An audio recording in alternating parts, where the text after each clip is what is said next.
Ang face of summer campaign ng Belo Medical ngayon ay si Kim Chiu. Ang sexy ni Kim sa suot niyang two-piece black bikini. Talagang swak siya sa summer campaign. Pero aside from Belo, nag-workout din everyday si Kim kaya hindi umano siya tumataba. Pero wala siyang diet. Kinakain niya lahat. Kahit mga meat. Favorite ang meat, pork, chicken and beef. Though hindi siya mahilig sa sweets. Samantala, hinihintay naman ngayon ng mga Kim Pao fans na i-like o mag-comment ang aktor sa sexy photos ng aktres. Nila, medyo conservative umano si Paolo kaya baka mapatawag sa office si Secretary Kim.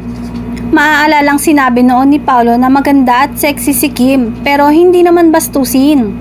It's really normal. Walang bastos, walang maselang tingnan. Talagang it's normal.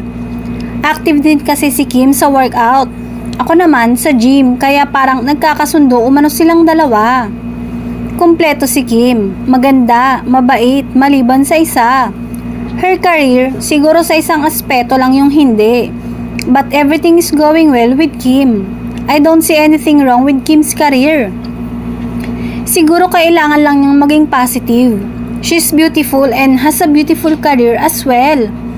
Kasalukuyang naliling si Kim sa kalab team niyang aktor na si Paolo Avellino. May bulong-bulungan na sila raw pero walang inaamin.